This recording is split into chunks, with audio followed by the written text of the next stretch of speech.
What's up, YouTube? Welcome back to another episode of Trail Talk. My name's Evan. We have Eric behind the camera, of course. Yes. Salutations. I'm here. Yeah, I'm here. And today, we are changing the wheel and tire setup on the General. We thought about doing it behind the scenes, but we figured, hey, we might as well shoot the video, show you guys our method for doing this. If you don't know how to, take the tires on or off, now you can know. We'll also tell you what in the world we're doing changing the tires, won't we, Eric? We will. Well, you will. Come on over here. Okay. Firstly, how to clean your vehicle, put on new wheel and tires, and never clean the old ones. Just swap them out. Here, let me do this.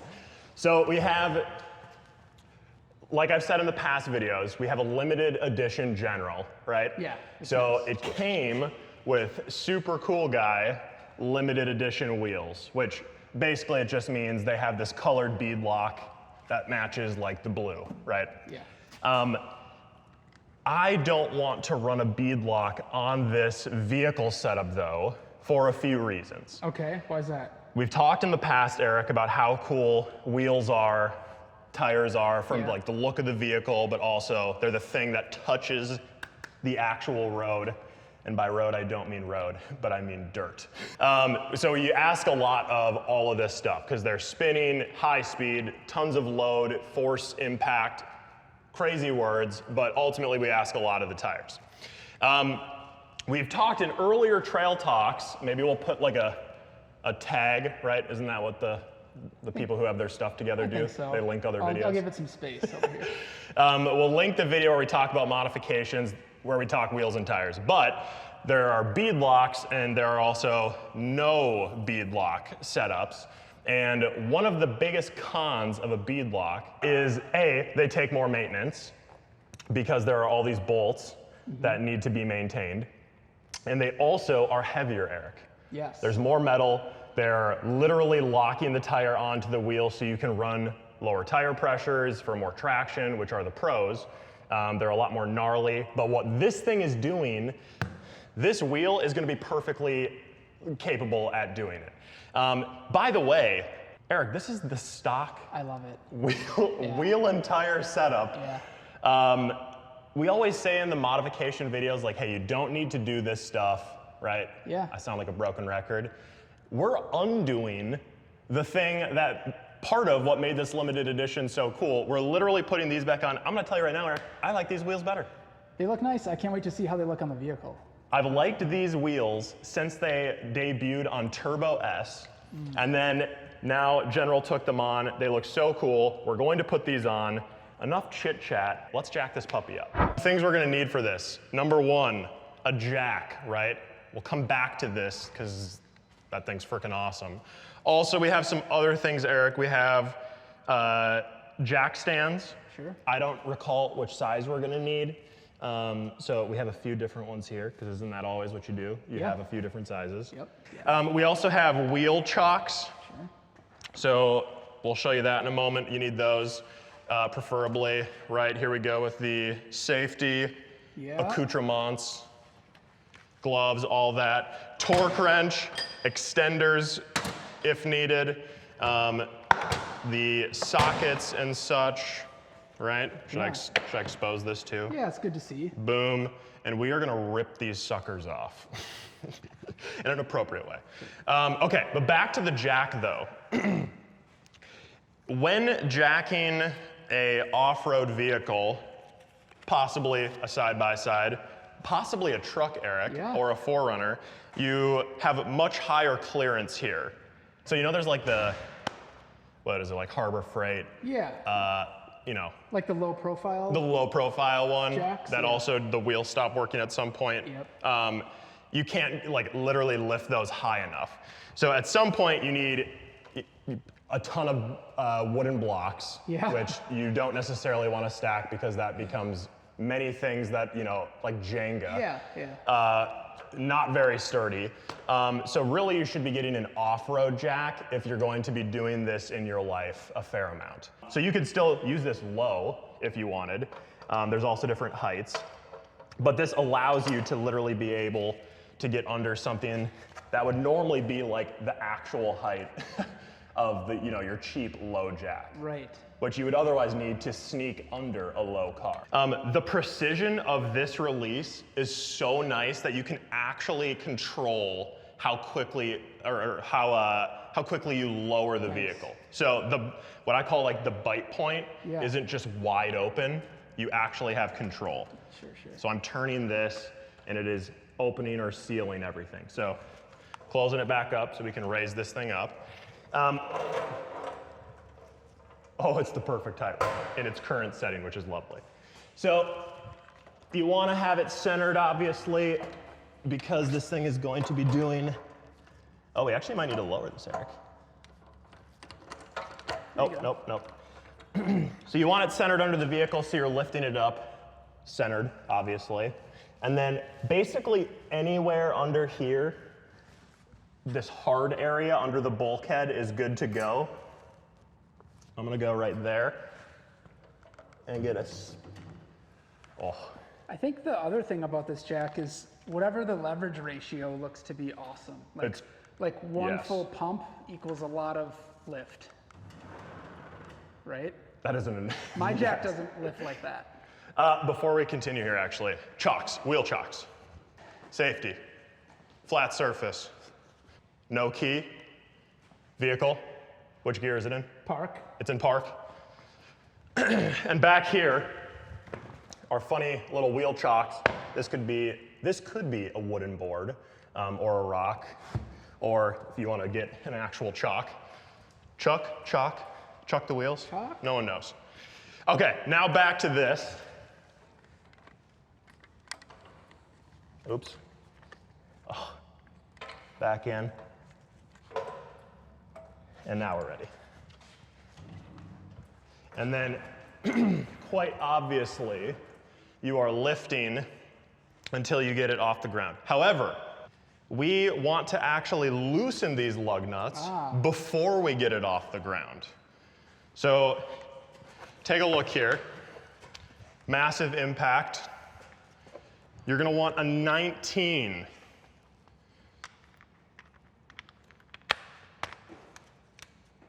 To the left. So, because of the nature of having the amount of jack stands we have, we are going to do the front in total completion, then we're going to move to the rear. Got it. So I'm just doing the fronts right now. Don't want to take them all the way off. Just put that one back on a couple threads so the wheel doesn't fall off, obviously. Boom.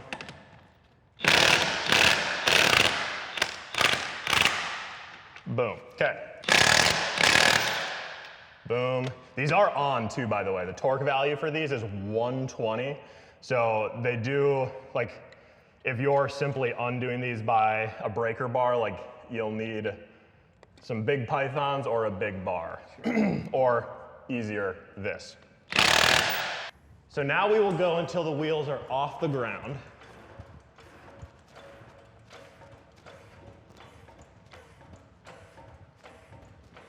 Note already how high this is just to barely get these off the ground, Eric. Yeah, there's no way a normal jack would be able to get it. It just can't. I mean, if you have an actual full lift, obviously that works too, better than anything. But you have to lift this high enough to then lower it onto jack stands. So you really need this extra thing, and that would be a lot of boards stacked up. All right, that's probably good enough. Let's get some jack stands in place. We're putting the jack stands in. Does everyone use these? You should, right? You should. This is a heavy vehicle. Heavier than probably any of my limbs could stand. So Eric, we have picked a very sturdy section here. This cross member is where we're placing the jack stands. We're placing them further out so the vehicle is better. Can you see my fingers? Yes. Stability. Yeah, right. So it's not tippy. Inside tippy, outside more stable. That's why the wheels are out there, Eric. So we have the jack stand set up. There's a little bit of clearance, so we're gonna lower it down. Let's actually see. I just grabbed the big ones because it was a long distance. Back to this side. Oh. So, no. not gonna be tall enough. Not good. Same thing for my 4Runner, honestly. There basically isn't a place where I can use these. So 3 ton, good for Eric's dirt bike. Good for a smaller car. Otherwise, we're rocking a 6 ton, right? Yeah. 6 ton is probably what you're gonna want. Big Red, not affiliated. We're gonna lower this down. I'm visually still looking at the jack stands. Okay, we're near. I'm going to, this first part, bop, just break through and slowly turn, see how it's lowering? I'm now on the jack stands, and what I'm looking for, so now you're free, the jack is loose. I'm looking for free jack, and now what I like to do, I don't know if you like to do this, Eric, is I put just, not a lifting amount, but I touch it back. Sure. As a backup. I like that. A safety to the safeties. Yeah, that's good. And then I leave this, and then, I don't know, you want to put like an orange flag on here to let you know where it is? Don't touch it. Sometimes I tip it up all the way so I don't rock into it again.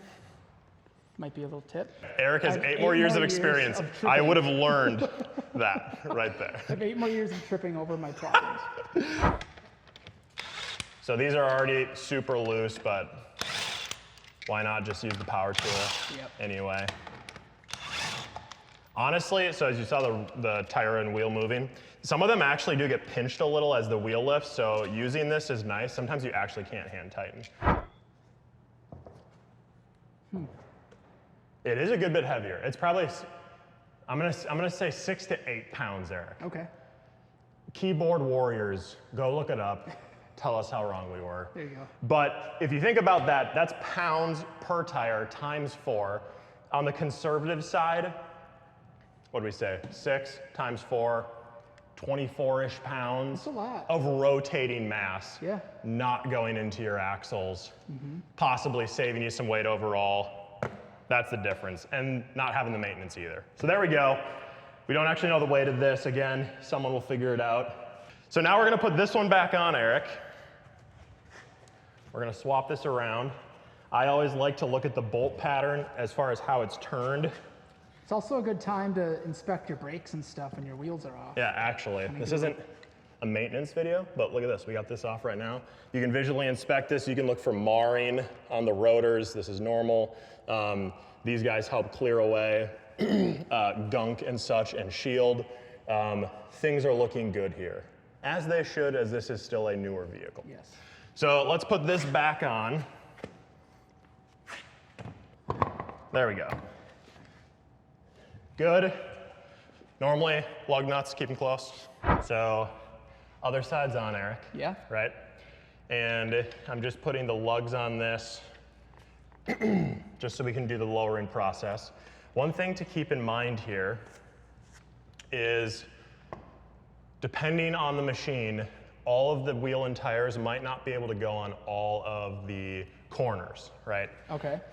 So you'll want to look on the tire because there will be different cues. So like one example, where in the world did it go? It says front axle only. So front axle only. Yep. And then also, data point number 2, an arrow, which is indicating only to roll that direction. Gotcha. So this way, meaning it could not be flipped around on the other side. So directional tire. Directional tire. On the What that front means only. is this tread pattern, see these scallops? Yeah. How they cut in and down? Sure. That's the way they need to go to be able to clear and grip versus flopped around the other way. Got it. Not designed for that. So we have on here, I'm actually gonna lower and then tighten back up and then boop. Okay, so we have the lug nuts partially on. Like hand tight? Like, call it 3 to 5 threads per, holding the wheel on, wheel and tire. We are now going to lift the vehicle off the jack stands, remove them, lower it back down, but only so that the tire is, again, just brushing the ground for final torque. Okay. And we'll talk about why in a moment. This is the only finesse part, and it's a little bit weird because the suspension's gonna wanna scrub, but it won't be able to yet. So that first bite, Oh, Eric, we have to Go up. come off the jack stands. So I can see we are off the jack stands.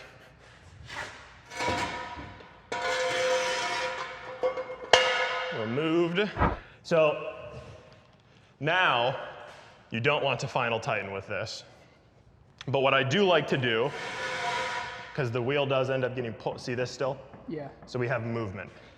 The reason you want to put the tire not all the way to the ground is if you do, that is again, the full vehicle's weight split up amongst the tires, but the full weight it would normally have, and they can be super crooked or whatever, and usually the end of these are conical. You see in that taper? Yep. And they pair up inside here with an equivalent taper. Sure. And they essentially self-center the wheel across the different lug nuts. Does that make sense? Yes. Okay. So basically, I like to then, again, star pattern is what we're going to do for equivalent tightening. I like to use this just in this mode. Super hand mode, I call it. Nice and slow. I don't want to hear any impact sounds where it's like that. Gotcha. Okay? Yep. So I'm just going to drive these in. See how I wanted to? Mm-hmm. I just want to get them snug. So next, Eric, torque wrench. I do highly recommend torquing things correctly on these vehicles, or on your truck, or on your whatever. Tighten too hard, you will shear things. Mm-hmm. Guess how fun it is to have to drill out and extract a broken lug nut. Horrible. Where you have to go out the backside or on anything else. Also, if it's too light, do you want these lug nuts working themselves loose? No. No, you don't, because this is what's holding, obviously, the tire on. You also don't want to Loctite these because you need to take them on and off, right? So the proper torque is the proper torque for a reason. And dry. You don't want grease on them either. Correct. So 120 is the number we're looking for. And then again, we start. See how it wants to turn? Yeah. One click. I know you need more clicks.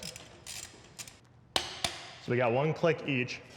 I don't know if this happens to anyone else or if it's just because of my torque wrench. I don't like holding this because it always is on a different setting.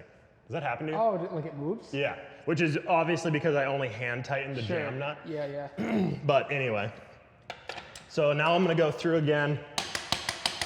3 is my favorite one. 3. And 3. I like to go, this is probably some dad advice, maybe you can confirm as a real dad.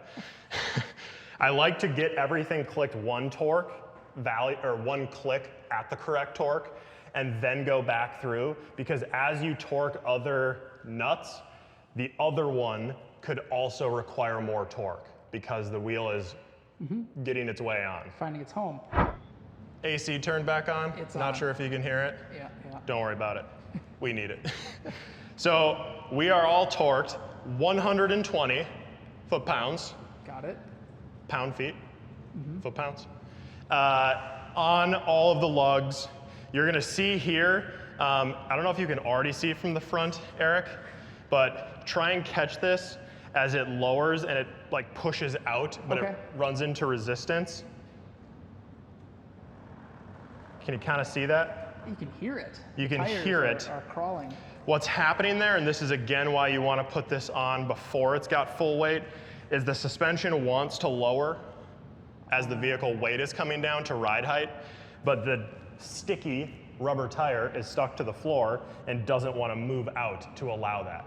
So it's putting a lot of force laterally, and it's, see how these are kind of angled in? Yeah. If I put this in neutral and we rolled forward, giving them like free room, they would expand. Sure. And we'll see that in a moment.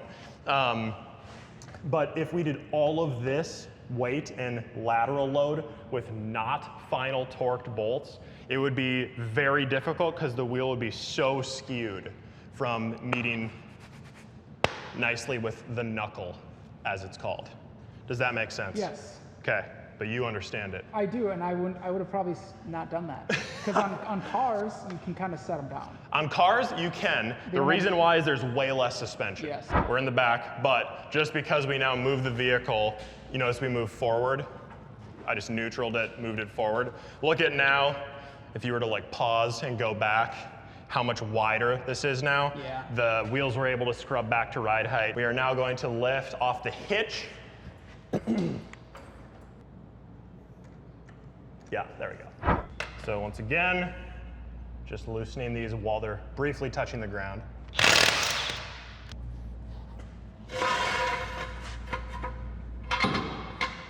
Lowering down just a little, and I'm backing those puppies up. All right, these are not directional, so they can go on either side, but I picked the one that looked like it would be the best for the rear right.